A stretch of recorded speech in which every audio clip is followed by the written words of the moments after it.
Hey listeners, Jeffrey Wu here, and welcome to this episode of the HVMN podcast. I turned 30 a few weeks ago on December 27th, 2018. And 2 weeks before my birthday, I decided to do something proactive to celebrate. I decided to run 30 miles. It was an aggressive goal given that the longest I've ever run before was a half marathon, just 13.1 miles. I was going to do more than double that distance with less than 2 weeks to train. But was it truly insane? Was it truly impossible? I've interviewed world record-breaking athletes, Olympians, former Navy SEALs, and ultra-marathon champions running 100-milers on this program. Over the course of the last couple of years, we've seen numerous examples of people achieving the impossible. So the arbitrary milestone of 30 years of not dying seemed like a good excuse to see how far I could push myself.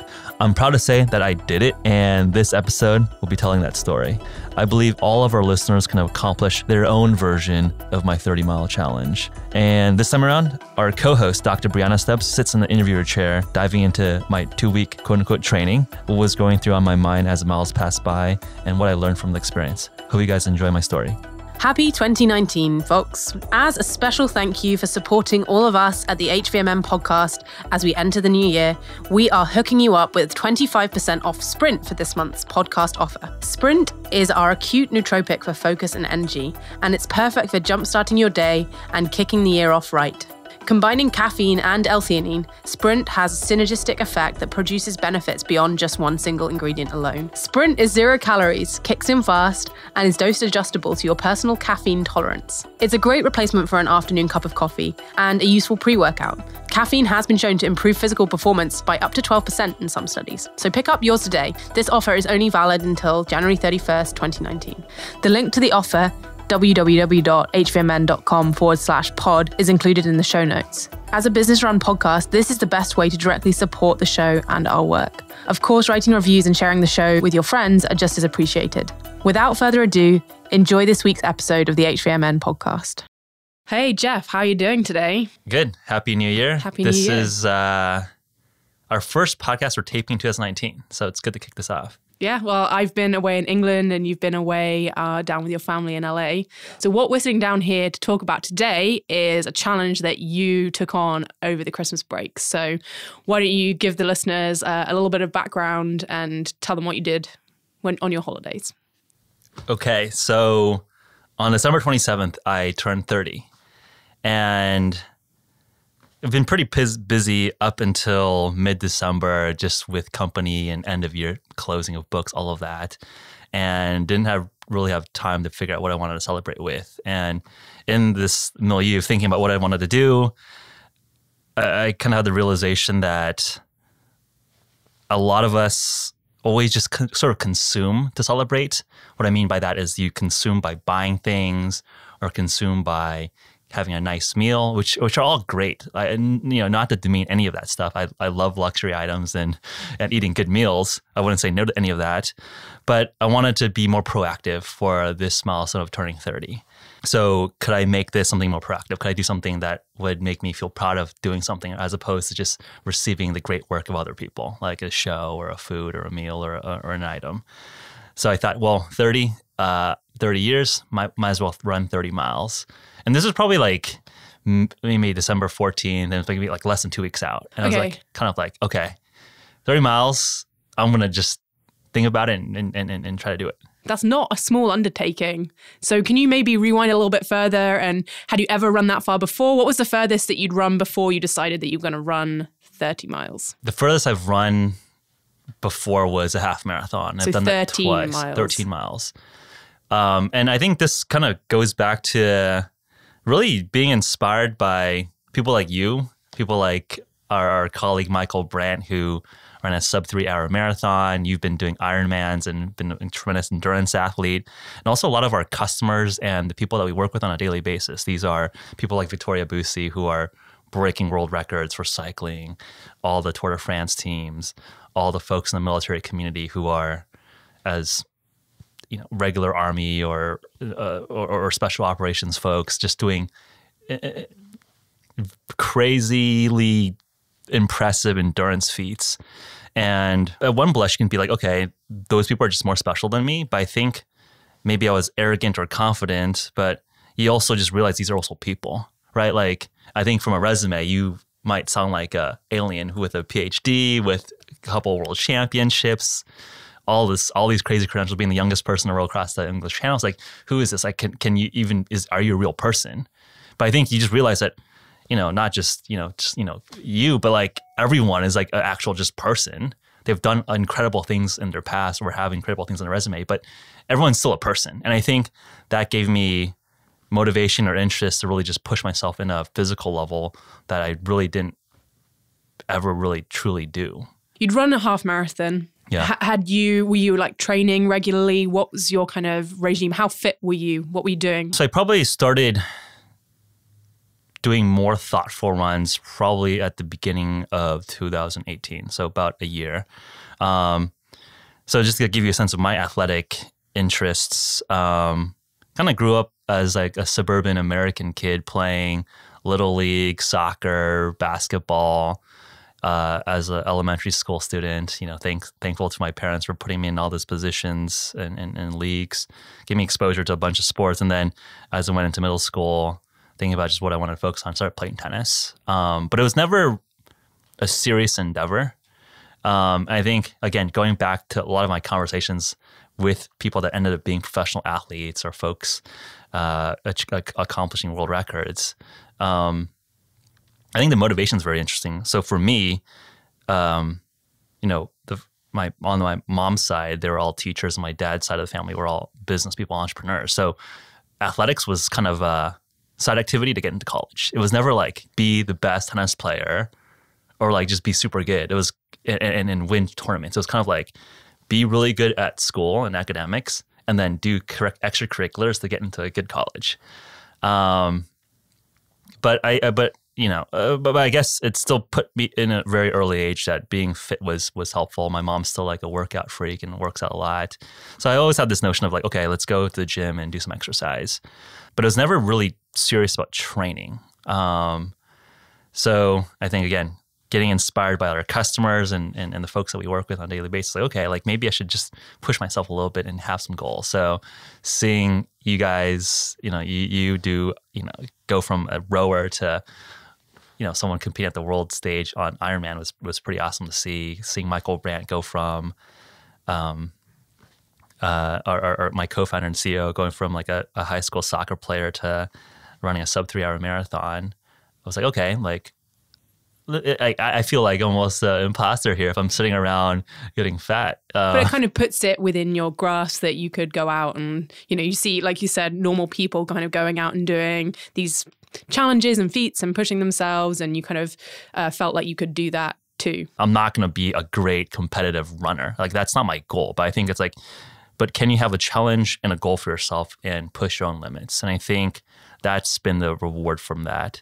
So to answer your question directly, really just started trying to put in some miles and run regularly at the beginning of last year, 2018. I think just to give a sense of my general exercise routine, it was always kind of go to the gym pretty regularly, 4 or 5 plus times a week, but just kind of do a 1 mile on the treadmill and go lift some weights. That's kind of like the intensity of workout. Almost more as a way to decompress rather than actually training. How did you find it when you started running? I mean, I know around the office we would chat, and times you used to run with music. And how did running change from the first time that you started running?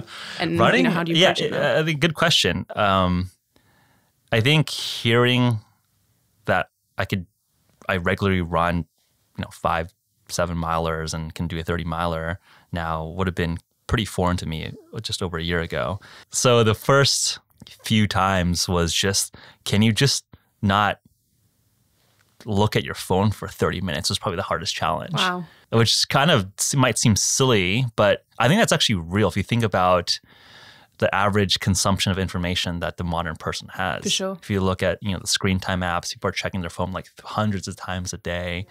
Every time there's a down pocket, it's like, boom, you got your Instagram out or you got your Facebook feed out. You're just like looking at information. So you were running along and you were kind of not able to focus on the running, or you were kind of worrying about what might be going on in your phone, thinking about it. Yeah, I mean, I think it's just as an entrepreneur, it's like, okay, your email is constantly on. People are pulling you all the time for information. You're trained to just be like, all right, like I got some free pocket time. So how did you get over that? By realizing that you kind of suck at running. I sucked at running. It's like, dude, I'm pretty screwed up. I won't take that extreme, but I'm like, wow, like, am I that addicted to information that I can't just focus on a task that for 45 minutes, an hour? So that was on the mental side. And I think just on the physical side, it just, my feet weren't ready to just take that kind of regular pounding. Again, I think and then now I think after this kind of year of training and talking to folks that are athletes or in the military community, I think a lot of people are just kind of soft now. It's like, okay, like people are worried about like hurting their knees. Like you're not even running. You're running like 2 miles and you're worried about hurting your knees. Like, you serious? Yeah. But I think it is. If you're going from like 0 to 30, yeah, you're going to probably hurt yourself. Yeah. But, and I kind of just started, didn't have the right shoes, hurt my feet a little bit. Had some false starts where I wanted to heal up and didn't know like what pain was like expected pain of being sore after running and what pain was like probably you're injuring yourself. So kind of a spotty, I would say like 3 months. But I think actually that you actually instigated this. I think you challenged me to run a half marathon. I instigated the half marathon. Yeah, I didn't instigate the 30 miles. You instigated the half marathon. What was that? It was like, I would say like spring of 2018. Yeah, I think we were at company dinner, and to be honest, for me, the half marathon, even if you're going kind of slowly, it's not going to take you more than 2.5 hours. It's not a crazy amount of time to be on your feet and out and walking. And so I think that most people, if they approached it right, could complete 13 miles. I know people that don't run that go on like 13-mile hikes. So if you just put some athletic kit on and change it into something that a little bit more vigorous than a walk, then I think most people could complete that distance. And so I think we were talking about it and sort of, I think the next day you went out and did it. I think it was like on a Friday. I was like, yeah, I'm going to do it like on a Saturday or Sunday. I remember it was at a Thai restaurant. We were like having lunch with the company. It was like, because I think at that point I got over the bridge around, okay, I know I can run for 45, 60 minutes. So I could run like 5-6 miles. And that was like a reasonable distance for me. So I had some confidence that I can do more than a couple miles like on the treadmill. So that's me after like a couple months of just going out and just run along the Embarcadero. I had my loop going from the Ferry Building. So this is for folks that know San Francisco, Ferry Building, down to AT&T Park, loop around, and then go all the way up to Pier 39, then go back to the Ferry Building. That was like my kind of route. It's like 6 miles, can do it in like 45, 50 minutes. Yeah, I think you challenged me. I was like, all right, I'm gonna do it. I think I had like a couple ketone ester bottles and like just got some bananas and had a lot of caffeine and just busted it out. And I think that gave me, again, some confidence that like these numbers, these distances, as you said, aren't like crazy physical feats. Yeah. I think they're just more mental challenges at this point in this society. I would say though that 30 miles, I mean, that's 4 miles longer than a marathon. 30 was a little crazy. Yeah. Saying to someone, go and run a half marathon tomorrow, that's a very different challenge to saying, in a couple of weeks, go and run 30 miles. Because I think, so a bit of background for the listeners, I did my first marathon at the start of December.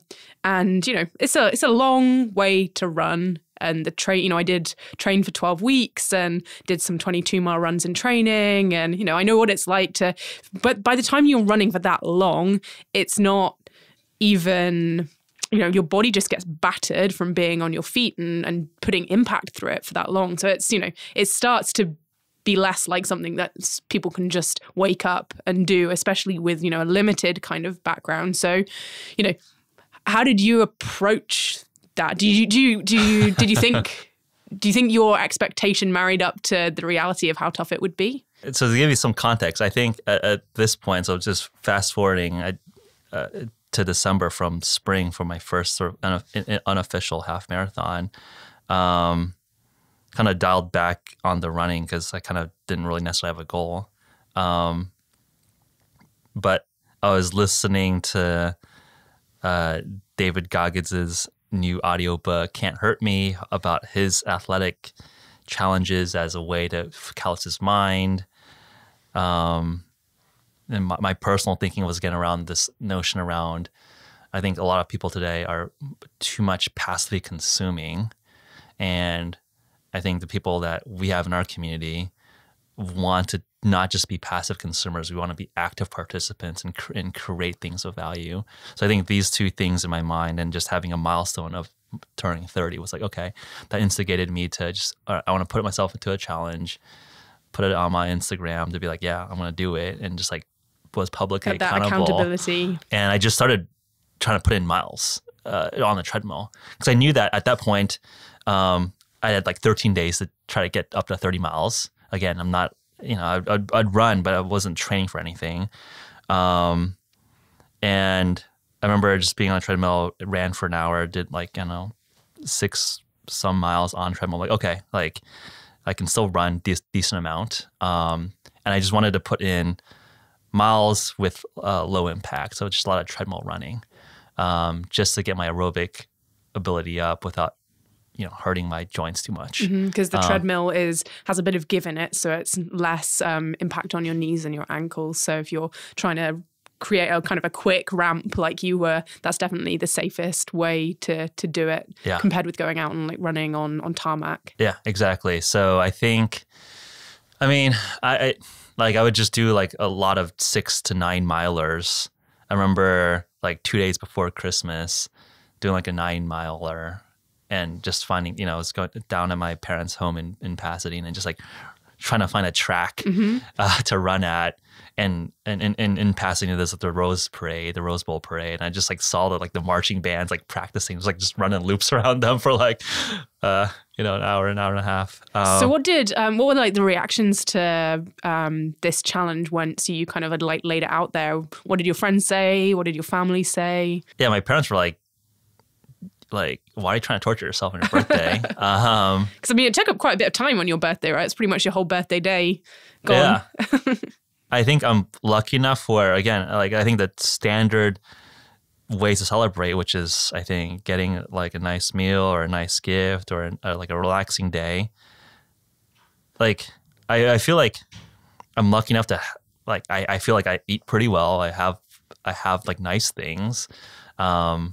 I find ways to relax, and that didn't seem that interesting to me at that point. It was like, okay, I want to do something that challenge me that I can actually remember. If you have like a 15th nice meal, it's like, I don't know, like there's a 16th nice meal going to be really great. Or like the 17th time you go to a spa, or I don't know, whatever, like the third time you go to Disneyland or like watch a movie.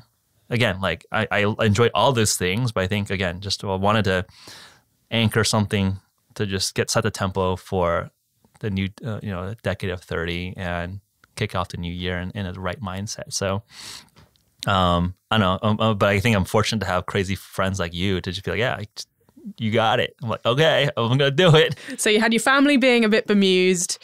Those of us here at HVMM being like, woo, go Jeff, getting all kind of excited. And I was back in England and I was following, it was sort of like, because of the time difference, it was kind of getting in towards the middle of the night. So I was following your updates through till I went to bed.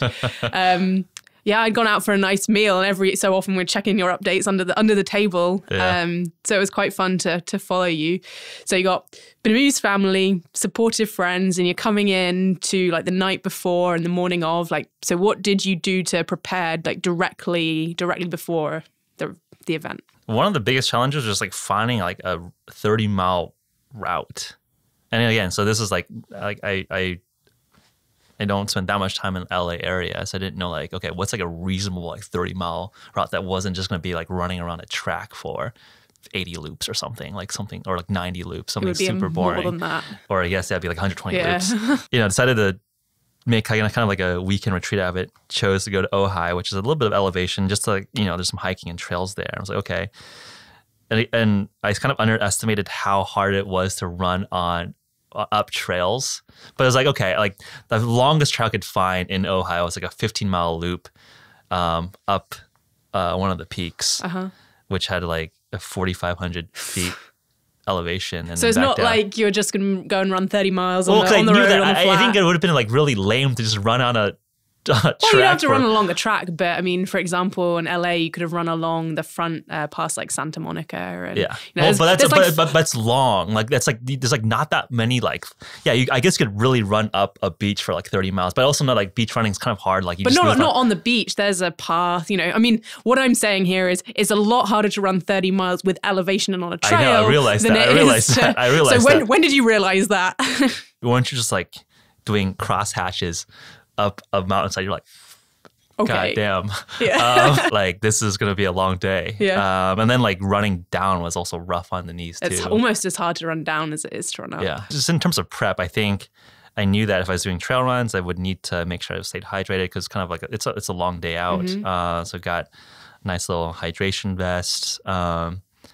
Got some nice advice from you for fueling in terms of making sure I was eating enough calories because if you're out doing 30 miles, I think the rule of thumb is that for anything less than like a half marathon, you can kind of push it without fueling, but anything beyond, you'll need calories. Yeah.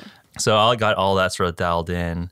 I think it was like, okay, let's wake up, have a little bit of breakfast, let's do it. Set off up this trail by yourself. Christine, my girlfriend, was supporting a lot, like with it. So it was like a kind of like a nice day that ended up being quite a long day of a lot of running. Yeah. But yeah, she was great. I mean, she's a much better endurance runner than me, so she almost was carrying me towards like the end. But she didn't run the whole thing with you. She just picked you up, or did she? She ended up just like following the whole time, or was like supporting the whole time, which was crazy, which is awesome. It's a good bonding day for you guys then. Short intermission here to remind you about this month's podcast offer of 25% off of Sprint.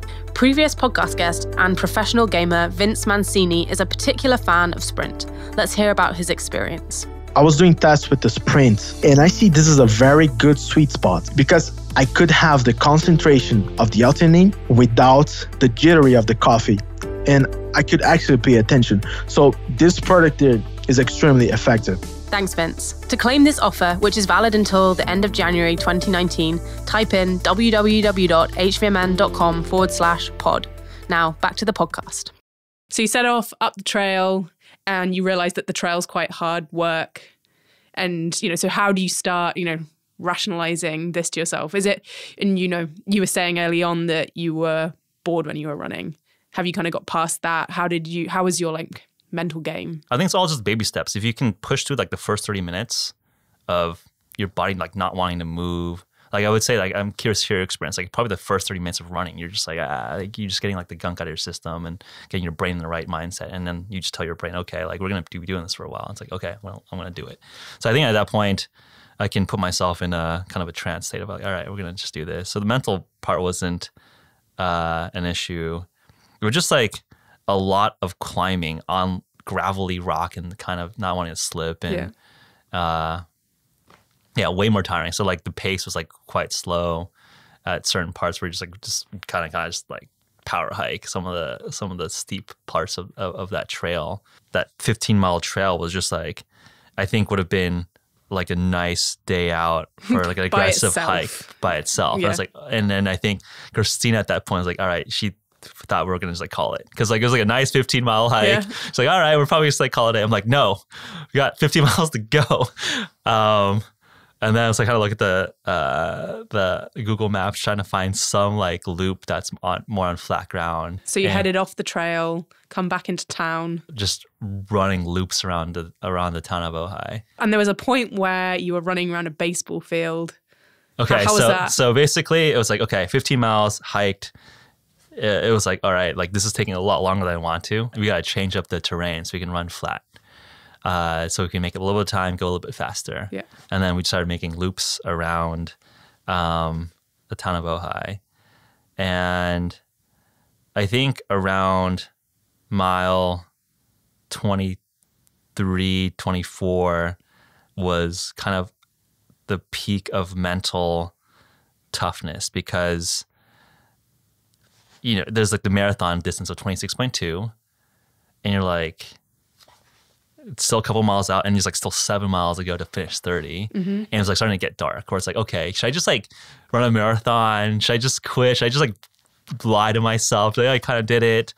And those things started creeping up. And I think this was like quite a few hours in. How did you feel? Like, how did your body feel? Were you tired? Were you hungry? Were you sore? Were your feet, like, how was the whole experience at that point? Calves, feet, everything's got quite a bit of pounding by then. And then running downhill kind of shreds up your quad. So, like, kind of the legs were in pain. And I think your mind's kind of like, man, are we going to stop? We're going to do this? Like, this is kind of getting cold. It's kind of getting dark soon. Getting like, dark, that like really you're just like talking to yourself for a lot of hours, right? And I think that's like one thing I've appreciated about endurance activity is that you're actually like you're in your own mind for quite a long time. And I don't think people really do that anymore. Well, especially like you were saying very early, without having that like stimulus of technology and kind of interaction. You're distracting yourself somehow. with new information. Yeah. So just being 5-6 hours in your own head was like a long time of you talking to yourself, being like, why am I doing this? Is this fun anymore? Is this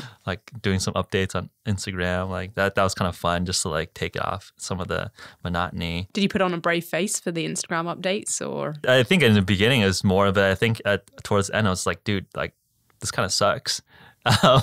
Cause yeah, it's just hard. Your body's sore, your body's tired, your brain's kind of bored, tired. And again, at mile 23, 24, it's like, you have this false milestone of like, maybe I should just do a marathon and just call it a day. And you still have like 7 miles to go, which is like not pretty long. As long as one of your normal training runs at least, right? Yeah, so it's like, damn, like after like a 7 miler, 8 miler, I think for most people, it's like, that's like a nice session. And that's when you're fresh. And I think, so it started getting dark and I was like, okay, I don't want to like actually kill myself in like running around town with not a lot of lighting. And I wanted to get my feet into a little bit more of a soft terrain because I was running on concrete and sidewalks at the time. So I was just trying to find some sort of park and just like constrain it to some nicey field, some nice soft field I could just like run loops around. So I just ran around the city to find their baseball diamonds. Like, all right, this will work. And just like ended up running like 30 loops around this. Like there's a lot of loops around this baseball diamond just to crank out like another, 4 miles off that baseball diamond. And then I think when it was like 26, 27 miles left, it had just like a resurgence of energy where I remember on an initial day where I decided to do the 30 miler, I was kind of talking, I was BSing and saying like, look, I could do a 5K in my sleep. I could definitely, like 30 miles, I can definitely do it. Just like pumping myself up. And then I was at that point, like I had 5K left, like 3 miles. So I was all right, I better like stick to my word there. And I can definitely crank out 3 miles in my sleep. So I guess I gotta do it. Yeah. I think sort of mind over matter where you're just like, okay, let's just do it. Like move the feet. So how did it feel to finish? What went through your mind? It wasn't like a crazy athletic achievement that broke any records, but I think it was good to remind yourself. And I think this ties into I think a larger story here is that it was good to say and state a goal and actually accomplish it. Yeah. And I think that's something that like would push your internal limits. And that gives me confidence and I think a reminder of what each of us can do. And I think a lot of us like stop having these positive feedback loops in life at some point. Because I think when you go through school, there's a lot of short-term feedback loops. Or when you're in a competition, there's like feedback loops. You're winning a competition, you're getting an A on a test, you're getting a good score, you're getting feedback from a project or your teacher. At a certain point, as you go in the workforce or if you're doing your career, that feedback loop stops because like you're just kind of exploring by yourself. But it's uncomfortable as well to like put yourself, on the line, to set a goal, and then you're there and you're at 23 miles and you're like, well, I could just. But I think that people stagnate. I think people want goals. I think when you don't have goals, you actually stagnate. I think that's why a lot of people are searching for meaning or. I feel like there's some sort of like almost a malaise with a lot of people out there. But people are afraid to set goals that they might fail at. But that's, I think, the only goals that are worth achieving. Because if you know you can do it, then you act as a human being, don't actually put weight on it. For sure. So I think for me, it was just like I think that one accomplishment just reminded me of the value of setting high goals and achieving it and then having the expectation that you can pick a goal and do it. I agree. I think that was like the highlight for me. It's like, okay, this is twice as long as I've ever run before, but I'm going to do it. Yeah. and I have confidence that I can do it now? Yeah. And can I take that confidence to every other activity and put high bars for everything else I do? And I think that you might say that, you know, athletic goal has no relation to a business goal or intellectual goal. But I think that's overly simplified. I think at some shared root, you just need a discipline and a resilience to failure to get any goal done. Yeah. And that made me think about just my past. I wish that I had focused a little bit more goal-oriented in terms of athletic endeavors in my childhood, where I think just where I ended up going down my path, again, focused from just my upbringing of having my mom's side of the family being teachers, my dad's side of the family being entrepreneurs, like very, very focused on academics, you know, scoring really good scores on SAT. I had like the highest SAT score as an 8th grader across the nation. So I had like 1590 out of 1600. So like getting all these like academic awards, winning science fairs, which I think reminded me of, again, seeing those like early positive feedback loops. And I'm sure in your life, as you became more of a serious rower and started getting these feedback loops, you got more and more confident. And I think at a certain point, you stop getting these short feedback loops, or your feedback loops are super long, right? Like in business, it's a project is like a quarter, or you're doing a academic research project. Your feedback loops are like 6 months, 12 months. And I think that if you don't have that tight feedback loop, you lose momentum, or you become listless. And so I think this athletic 30-miler just reminded me of the value of having these goals and training your brain to expect that you can surmount and accomplish things on a regular basis. So it's kind of rewiring my motivations and my thought processes a little bit. I think there's something that's very powerful about setting a goal, putting yourself out there, achieving it. You learn things through that process that map into all areas of whatever you're doing. So I think you spoke really nicely about that. And I think that's something that we can all take away from this as an example. It's like, no matter where you're starting from, you've got to be holding yourself accountable, pushing your limits and delivering on things. But it's all kind of from your own personal baseline. As you said, earlier on as well, it's not like everyone's going to go out and run a 2-hour marathon, break the world record, And for me personally, I'm not going to be like a professional triathlete but you look at where you're at, you set something that's a little bit challenging. And then through the process of training and then of executing, like on the day, that pressure to kind of deliver and step up, or, there's always a point where, I think in rowing, we used to talk about having the hand in the fire, the kind of that painful point where you've got to decide whether you're going to stick with it or whether you're going to kind of pull back. And so creating those opportunities for yourself to kind of grow as a person and develop that resiliency and discipline. And, sport is a great way of doing that then maps into kind of everything else that we're doing. Yeah, no, I think hand in fire is like a great analogy. I think we are in a society where we don't really have opportunities to do that. Like, I think most jobs or opportunities don't put you that kind of pressure to test yourself at that level.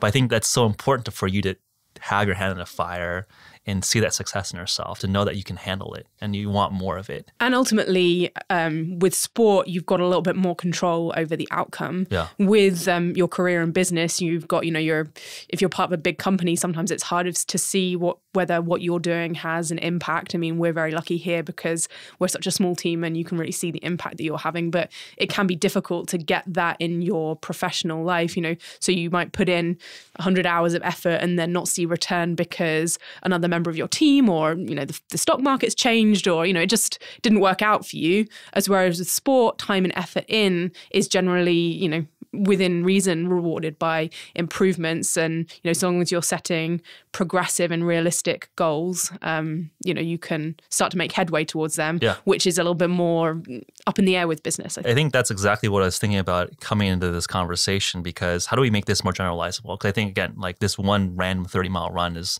interesting for me personally, but how do we take lessons from it? And I think, again, the broader theme here is that we know that positive feedback loops are very valuable for building up confidence and competency. But in a business setting or in something that has a lot of variables, you cannot control the variables there, right? Your success is not just dependent on your effort. There's like a macro environment of the stock market, your other team members dropping the ball, and the feedback loops might be longer. So you don't get that confidence and that repetition there. But again, with something like an individual sport, you can get that short feedback loop, get results, get confidence, and get that flywheel going. The way I think about it now is that you have to have, there's different flywheels that you can kick off in your life, but make sure you have enough short-term ones so you can keep building confidence of setting goals, executing, surpassing those goals, and improving. Because if you're just waiting for 2-year-long cycles, like you're going to lose momentum, lose steam. Like there's no way to track that progress. Like our minds are not designed to have like a 2-year, 24-month planning cycle to see success.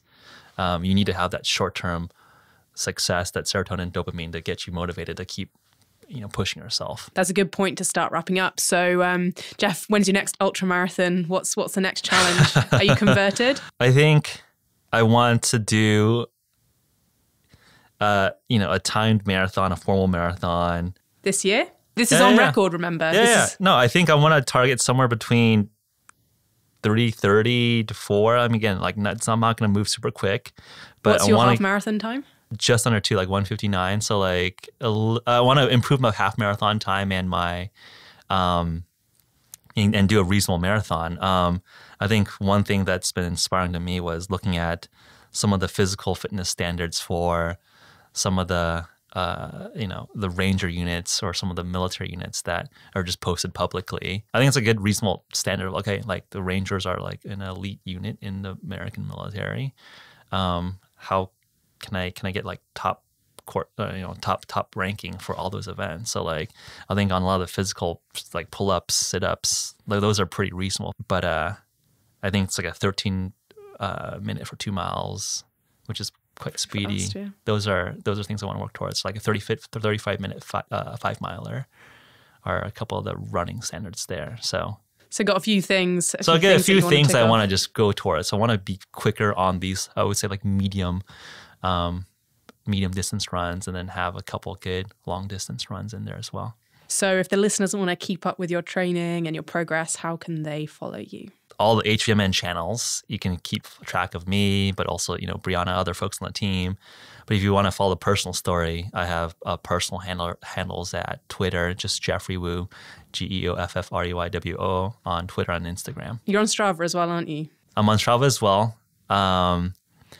I got to log more stuff on Strava. I'm doing a lot more indoor treadmill stuff right now. Well, it's a good way of, Strava is good for accountability. So perhaps someone else will want to, we'll be Strava friends. Perhaps someone else will want to run a marathon with you, and you can pick one, and both people can train with you towards a marathon later in the year. It's always fun to get like-minded people with goals together. So if you have goals for 2019, hit me up on any of those channels. We'll support each other and make 2019 the best year ever. Yeah, we really appreciate when listeners get in touch and the community that we're building online. It's great to hear, as Jeff just said, what other people's goals are and what we can do to sort of support one another to achieve those. Because as you said, it's super powerful, making and achieving goals. So I think that's a really great point to end the conversation. Thanks for letting me on this side of the mic. Thanks for making time to chat, and really, really big congratulations. Because to be honest, when you said you were going to do it, I mean, I thought you could do it, but I did think you were also a little bit crazy and you didn't really know what you were getting yourself in for, because a marathon is a long way and 30 miles is, 4 miles or so longer than a marathon. So, I mean, really, really big congratulations for setting out to do it and completing it. Yeah. So until next time, listeners, this is Brianna and Jeff signing off. Thanks so much for tuning in this week, everyone. Remember to check out www.hvmn.com/pod for this month's special podcast offer. For January 2019, that offer is 25% off Sprint. It's the new year, folks. Time to hit the ground running. Are you interested in getting $15 of HVMN store credit that you can use on our website? I thought so. Submit a written review on our iTunes page and then send a screenshot to podcast@hvmn.com. That email line is always open for guests, topic ideas, feedback, and questions. So until next week, listeners, stay sharp and train smart.